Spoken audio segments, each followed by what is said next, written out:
வைகிற express செய்திகளை பார்க்கலாம். மனித கழிவுகளை மனிதர்களே அகற்றுவதற்கு தடை விதிக்கும் சட்டம் முறையாக அமல்படுத்தப்படுகிறதா என்பதை மத்திய மாநில அரசுகள் உறுதி செய்ய வேண்டும் என சென்னை உயர்நீதிமன்றம் உத்தரவிட்டுள்ளது. மனித கழிவுகளை அகற்றும் பணியில் மனிதனை ஈடுபடுத்துவோர் மீது குற்றவியல் நடவடிக்கை எடுக்க வலியுறுத்தி சென்னையை சேர்ந்த அமைப்பு ஒன்று உயர்நீதிமன்றத்தில் பொதுநல வழக்கு தொடர்ந்துள்ளது. மனித கழிவுகளை அகற்றும் பணியில் ஈடுபடுத்தப்பட்டு உயிரிழந்தவர்களின் குடும்பத்திற்கு உரிய இழப்பீடு வழங்கவும் மனுவில் கோரப்பட்டுள்ளது.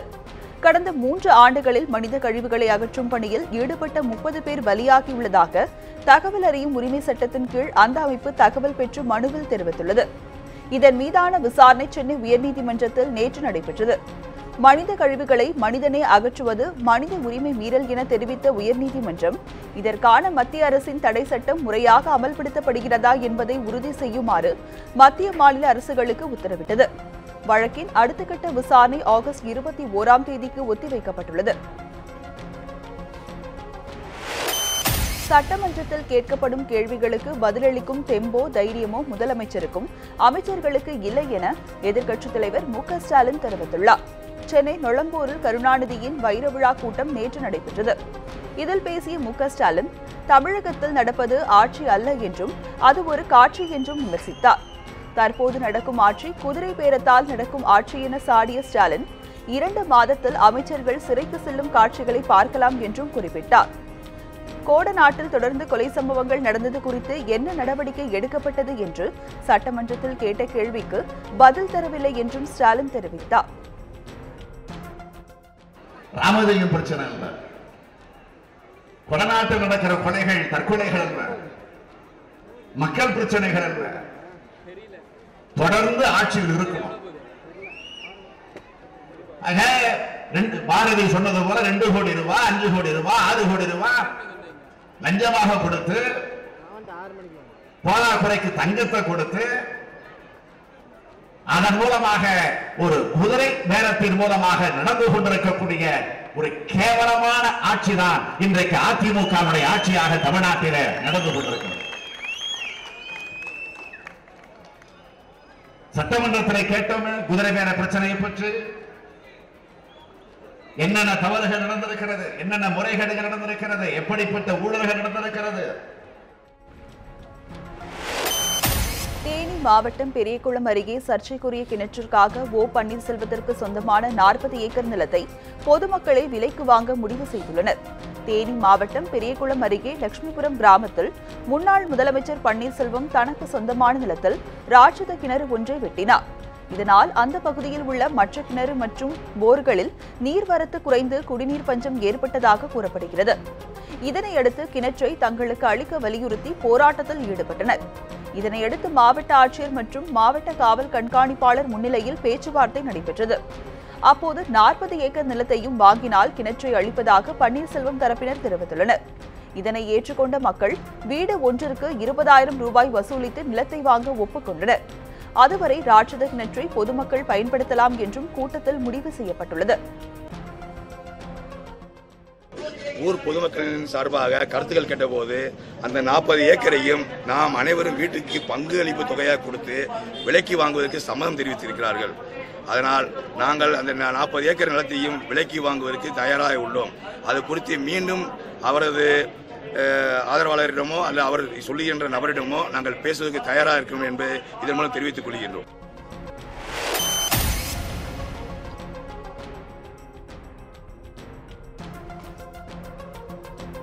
மோடி குறித்து மீம்ஸ் வெளியிட்டவர் மீது வழக்கு பதிவு செய்யப்பட்டதற்கு காங்கிரஸ் மற்றும் திரிணாமுல் காங்கிரஸ் தலைவர்கள் நூதனமான முறையில் கண்டனம் தெரிவித்துள்ளனர். பிரதமர் நரேந்திர மோடி பெயரில் சமூக வலைதளத்தில் மீம் வெளியிட்ட ஏஐபி என்ற குழுவை சேர்ந்த நபர் மீது மும்பை போலீஸ் வழக்கு பதிவு செய்துள்ளது. மோடியை போன்ற உருவ ஒற்றுமை கொண்ட ஒரு நபரின் புகைப்படத்தை பதிவிட்டு அந்த குழுவில் மீம் பதிவேற்றம் செய்யப்பட்டிருந்தது. இந்த நிலையில் மீம்ஸ் உருவாக்கியவர்கள் மீதான நடவடிக்கைக்கு கண்டனம் தெரிவிக்கும் வகையில் காங்கிரஸ் எம்பி சசி தரூர் மற்றும் Trinamool Congress MP Derek O'Brien ஆகியோர் தங்களது புகைப்படத்தையே மீம்ஸாக மாற்றி ட்விட்டரில் பதிவிட்டுள்ளனர். இதற்கு ஆதரவாக பல்வேறு தரப்பினரும் கருத்து தெரிவித்து வருகின்றனர்.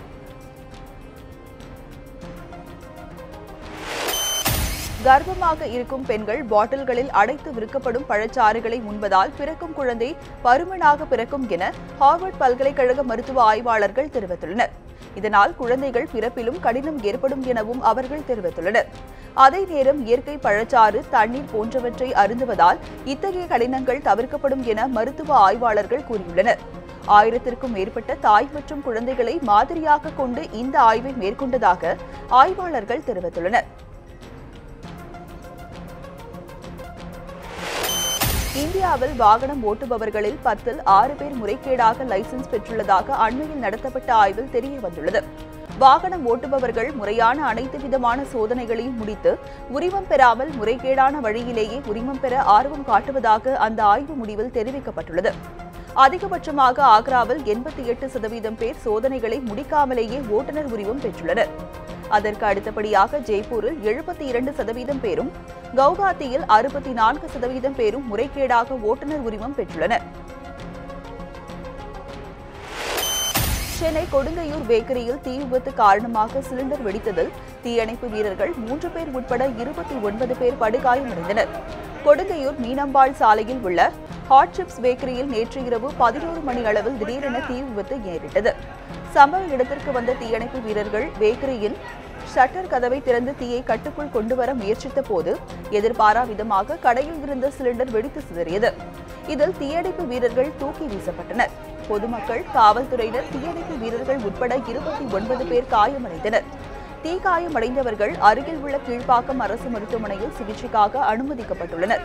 3 பேரின் தீக்காயம் 80% அளவு உள்ளதால் மிகவும் கவலைக்கிடமாக உள்ளனர். ஒரு நைட்டு வேலையை முடிச்சுட்டு ஒரு 12 மணிக்கும் ஹோட்டலில் சாப்பிட வந்திருந்தேன். வரும்போது திடீர்னு 2 பேரும் ஓடினாங்க. சரினா ஓரம் சொல்லி வெளியே வந்து பார்த்தா சிலிண்டர் வச்சு சொல்லிட்டு நானும் ஓடி வந்தேன்.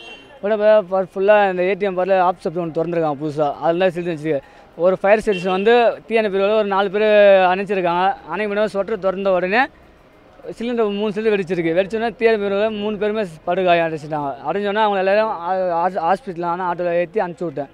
வந்து இங்கே 29 பீப்புள் அட்மிட் ஆகிருக்காங்க. 29ல் வந்து 4 பேர் போலீஸு, 3 ஃபயர்மேன், ஒரு ஹோம் கார்டு, 21 பப்ளிக், அதே மாதிரி ஒரு 5 பேர் ஸ்டான்லியில் இருக்கிறாங்க. இப்போ நாங்களும் வந்து இங்கே வந்துட்டு எல்லா அரேஞ்ச்மெண்ட்ஸ் பண்ணி RMO, Burns ward specialist, doctors எல்லாம் பார்த்துட்டு இவங்களுக்கு வந்து பெஸ்ட் பாசிபிள் ட்ரீட்மெண்ட் கொடுக்கணும்னு ரிக்வெஸ்ட் பண்ணியிருக்கோம். இவங்க டாக்டர்ஸ் வந்து எல்லா ஹெல்ப் அஷ்யூர் பண்ணியிருக்கோம். சந்திராயன் விண்கலத்தின் இறுதிக்கட்ட பணிகள் நடைபெற்றுக் கொண்டிருப்பதாக இஸ்ரோ இயக்குநர் மயில்சாமி அண்ணாதுரை தெரிவித்துள்ளார். சென்னையில் செய்தியாளர்களிடம் பேசிய அவர், சந்திராயன் 2 விண்கலமானது நிலவை சுற்றியும் நிலவில் இருந்து 100 கிலோமீட்டர் உயரத்தில் பறந்த நிலையிலும் ரோவர் எனும் சக்கரத்தின் உதவியுடன் நிலவில் இறங்கியும் ஆராய்ச்சிகளை மேற்கொள்ளும் என்றும் தெரிவித்தார். சந்திராயன் 2 விண்கலம் 2018ஆம் ஆண்டின் முற்பகுதியில் விண்ணில் ஏவப்படும் என்றும், சூரியனை ஆராய்ச்சி செய்வதற்காக ஆதித்யா எனும் செயற்கைக்கோளின் ஆரம்பகட்ட பணிகள் முடிவடைந்துள்ளதாகவும் மயில்சாமி அண்ணாதுரை குறிப்பிட்டார். சந்திரயான் 2ங்கிறது வந்து 3 கட்டம் இருக்கிறது. அது சந்திரயான் 1 மாதிரி நிலவை சுற்றிட்டு இருக்கக்கூடிய ஒரு கலன். அது இல்லாமல் நிலவில் போய் இறங்கக்கூடிய இன்னொரு கலன் லேண்டர் அப்படிங்கிறது. அது இறங்கினா பிறகு அது 6 சக்கர வண்டி ஒன்று வெளியே வரும், ரோவர் அப்படிங்கிறது. அது வந்து அங்கே பணி செய்யும். இந்த மூன்றுலேயும் அதற்கு தேவையான அறிவியல் களங்கள் இருக்குது. தூரத்திலிருந்து 100 கிலோமீட்டர் தூரத்தில் பார்க்குறது, நிலவில் இறங்கி அதனுடைய ஆராய்ச்சி பண்ணுறது, அப்புறம் நிலவில் தரைமட்டத்திலே சுற்றி விட்டு போய் இப்போ ஆராய்ச்சி பண்ணுறது. இந்த 3 வகையில் அதனுடைய ஆராய்ச்சிகள் 2018 ஆரம்பத்தில் ஆரம்பிக்கணும். சென்னை தேனாம்பேட்டை காவல் நிலையத்தில் மண்ணெண்ணெய் குண்டு வீச்சு சம்பவம் தொடர்பாக 5 பேரை காவல்துறையினர் கைது செய்து விசாரணை நடத்தி வருகின்றனர். கடந்த 13ஆம் தேதி அதிகாலை தேனாம்பேட்டை காவல் நிலையத்தில் அடையாளம் தெரியாத நபர்கள் மண்ணெண்ணெய் குண்டுகளை வீசினர். இச்சம்பவம் பெரும் பரபரப்பை ஏற்படுத்திய நிலையில் காவல்துறையினர் தனிப்படைகள் அமைத்து குற்றவாளிகளை தேடி வந்தனர். நேற்று நள்ளிரவு பெசன் நகருக்கு உட்பட்ட கண்ணகி நகரில் வினோத், மணி உள்ளிட்ட 5 பேரை கைது செய்து வடபழனி காவல் நிலையத்தில் கொண்டு சென்று போலீசார் விசாரணை நடத்தி வருகின்றனர். 5 பேரையும் இன்று காலை தேனாம்பேட்டை காவல் நிலையத்திற்கு கொண்டு சென்று விசாரணை நடத்திய பின் சைதாப்பேட்டை நீதிமன்றத்தில் ஆஜர்படுத்தப் போவதாக காவல்துறை தரப்பில் தெரிவிக்கப்பட்டுள்ளது. மணப்பாறையில் கட்டுமான பணிக்கு வைத்திருந்த 1.5 லட்சம் ரூபாய் மதிப்பிலான 2.5 டன் இரும்பு கம்பிகளை மர்ம நபர்கள் திருடி சென்றுள்ளனர். இந்திரா நகரில் வசித்து வரும் செந்தில்குமார் புதிதாக ஒரு உணவகம் அமைக்கும் பொருட்டு அதற்கான கட்டுமான பணிகளை செய்து வருகிறார். இந்நிலையில் கட்டுமான பணிக்காக கடந்த ஜூன் 30ஆம் தேதி 5 டன் எடை கொண்ட இரும்பு கம்பிகளை வாங்கி கட்டுமான பணிகள் நடைபெறும் கட்டிடத்தின் அருகில் வைத்துள்ளார். வியாழக்கிழமை இரும்பு கம்பிகள் பணிக்கு ஆட்கள் வந்த நிலையில் அங்கு பாதி அளவில் இரும்பு கம்பிகள் திருட்டு போயிருந்தது தெரிய வந்துள்ளது. இதனைத் தொடர்ந்து பொறியாளர் நடராஜன் மணப்பாறை காவல் நிலையத்தில் புகார் அளித்துள்ளார். இதனிடையே அப்பகுதியில் உள்ள சிசிடிவி கேமராவில் கம்பியை கொள்ளையடித்து செல்லும் காட்சிகள் பதிவாகியுள்ளது. இதனை அடிப்படையாக கொண்டு காவல்துறையினர் குற்றவாளிகளை தேடி வருகின்றனர். ONGC வெளியேற கோரியும் சிறையில் உள்ளவர்களை விடுவிக்க கோரியும் கதிராமங்கலத்தில் 5வது நாளாக அய்யனார் கோவில் திடலில் அப்பகுதி மக்கள் சமைத்து உண்ணும் போராட்டத்தில் ஈடுபட்டனர். கதிராமங்கலத்தில் இருந்து ONGC வெளியேற வேண்டும், திருச்சி சிறையில் உள்ள ஜெயராமன் உள்ளிட்ட 10 நபர்களை நிபந்தனையின்றி விடுவிக்க வேண்டும் என்ற கோரிக்கையை முன்வைத்து அப்பகுதி மக்கள் கடந்த 11ஆம் தேதி முதல் அய்யனார் திடலில் நாள்தோறும் 100 பேர் என்ற அடிப்படையில் ஆர்ப்பாட்டம் நடத்துவது, அங்கேயே சமைத்து உண்பது என்று போராட்டத்தில் ஈடுபட்டு வருகின்றனர். இந்த போராட்டம் தற்போது 5வது நாளை எட்டியுள்ளது. தங்களது கோரிக்கை நிறைவேறும் வரை போராட்டம் தொடரும் என அவர்கள் திட்டவட்டமாக தெரிவித்துள்ளனர். திருச்செந்தூர் அரசு மருத்துவமனை கழிப்பறையிலிருந்து மனித கழிவுகள் திறந்த வெளியில் வெளியேறுவதால் தொற்றுநோய் பரவும் அபாயம் உள்ளதாக நோயாளிகள் வேதனை தெரிவித்துள்ளனர். திருச்செந்தூர் அரசு மருத்துவமனைக்கு நாள் ஒன்றிற்கு 1000க்கும் மேற்பட்ட நோயாளிகள் வெளி நோயாளிகளாகவும் 100க்கும் மேற்பட்டோர் உள் நோயாளிகளாகவும் இருந்து வருகின்றனர். இந்நிலையில் ஆண்கள் உள் நோயாளிகள் பிரிவில் உள்ள கழிப்பறையிலிருந்து மனித கழிவுகள் செல்லும் செப்டிக் டேங்க் பைப் உடைந்து திறந்த வெளியில் வெளியேறுகிறது. இதனால் மருத்துவமனை முழுவதும் துர்நாற்றம் வீசி நோயாளிகள் உணவு கூட உண்ண முடியாமல் சிரமப்பட்டு வருகின்றனர். மேலும் தொற்றுநோய் பரவும் அபாயம் ஏற்பட்டுள்ளது. மருத்துவமனையில் துப்புரவு பணியாளர்கள் எண்ணிக்கை குறைவாக இருப்பதால் சுகாதார கேடுகள் ஏற்படுவதாக சமூக ஆர்வலர்கள் குற்றம் சாட்டுகின்றனர். திருச்செந்தூர் அரசு பொது மருத்துவமனை ஆண்கள் வார்டு பகுதியிலே இருக்கக்கூடிய கழிப்பிடத்திலே செப்டிக் டேங்க் உடைந்து மலக்கழிவுகள் அங்கே திறந்த வெளியில் சென்று கொண்டிருக்கின்ற காரணத்தினால் அந்த பகுதி முழுவதும் துர்நாற்றம் வீசுகிறது.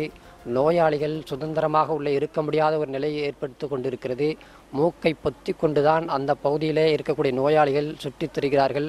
அது மட்டுமல்ல, உணவு உண்ண முடியாத அளவிற்கு மிகவும் சிரமத்திற்கு நோயாளிகள் ஆளாக்கப்பட்டு கொண்டிருக்கிறார்கள். தென்காசி நகராட்சி பகுதியில் டெங்கு காய்ச்சல் வேகமாக பரவுவதாக பொதுமக்கள் அச்சம் தெரிவித்துள்ளனர். நெல்லை மாவட்டத்தின் பல பகுதிகளில் இருந்தும் ஏராளமானோர் காய்ச்சல் பாதிப்பு ஏற்பட்டு மருத்துவ சிகிச்சை பெற்று வருகின்றனர். இந்நிலையில் தென்காசி நகரில் பல இடங்களில் சுகாதார கேடு நிறைந்த கழிவுநீர் தேங்கி இருப்பதால் ஏராளமான கொசுக்கள் உற்பத்தியாவதாக பொதுமக்கள் புகார் தெரிவித்துள்ளனர். இதுபோன்ற நிலையில் உடனடியாக நடவடிக்கை எடுக்க வேண்டி அதிகாரிகள் காலதாமதமாக மருத்துவ முகாம்கள் நடத்துவதாக பொதுமக்கள் கூறுகின்றனர். இதனால் தென்காசி நகர் முழுவதும் டெங்கு காய்ச்சல் குறித்த அச்சம் அதிகரித்து வருகிறது. 64 வினாடிகளில் 118 வேதியியல் மூலக்கூறுகளின் பெயர்களை வரிசைப்படுத்தி கூறி இந்திய சாதனை புத்தகத்தில் சென்னையை சேர்ந்த 2ஆம் வகுப்பு மாணவி இடம்பெற்றுள்ளார். சென்னையை அடுத்து தாம்பரம் அருகே சேலையூரில் உள்ள தனியார் பள்ளியில் மாடப்பாக்கத்தை சேர்ந்த நான்சி செரில் என்ற மாணவி 2ஆம் வகுப்பு படித்து வருகிறார்.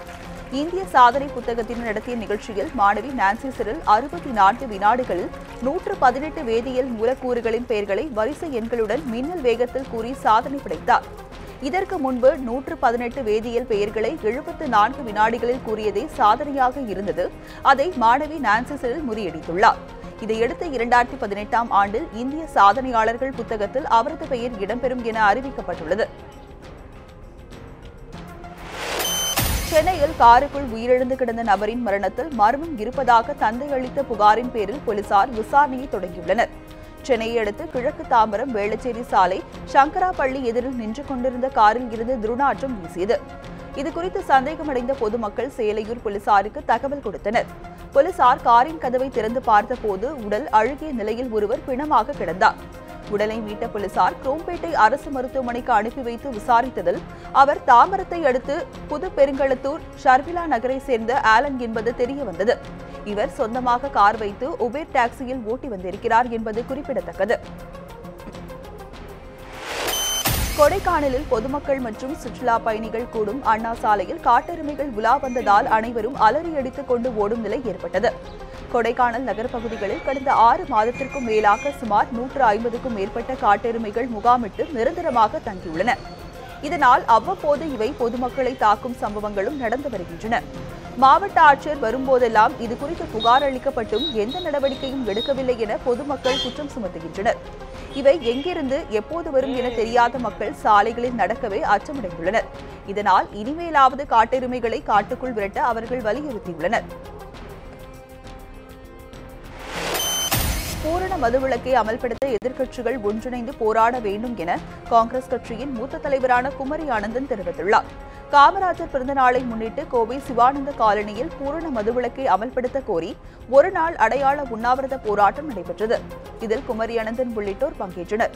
அப்போது நியூஸ் 7 தமிழுக்கு பேட்டியளித்த குமரி அனந்தன் பூரண மதுவிலக்கை அமல்படுத்த கட்சி பாகுபாடின்றி அனைவரும் பாடுபட வேண்டும் என வலியுறுத்தினார். பெருந்தலைவர் காமராஜருடைய வாழ்க்கையிலே கடைபிடித்து வந்த மது ஒழிப்பை அவருடைய தொண்டனாகிய நானும் அத்தலைவருடைய புகழை பகிர்ந்து கொண்டிருக்கின்ற மற்றவர்களுமாக சேர்ந்து ஒரு கட்சியினுடைய பிரச்சனையாக இல்லாமல் நாட்டு மக்களுக்கு ஆற்ற வேண்டிய தொண்டாக கருதி அனைத்து கட்சியினரும் சேர்ந்து இந்த மது ஒழிப்பு போராட்டத்தில் ஒரு அங்கமாக உண்ணா நோன்பு இருந்து கொண்டிருக்கிறோம். கடந்த 5 ஆண்டுகளில் இந்தியாவில் தனியார் முதலீட்டின் அளவு குறைந்துள்ளதாக பிரதமரின் பொருளாதார ஆலோசனைக் குழுவின் முன்னாள் தலைவர் ரங்கராஜன் தெரிவித்துள்ளார். சென்னை பல்கலைக்கழகத்தின் 159வது பட்டமளிப்பு விழாவில் ரங்கராஜன் சிறப்பு விருந்தினராக கலந்து கொண்டார்.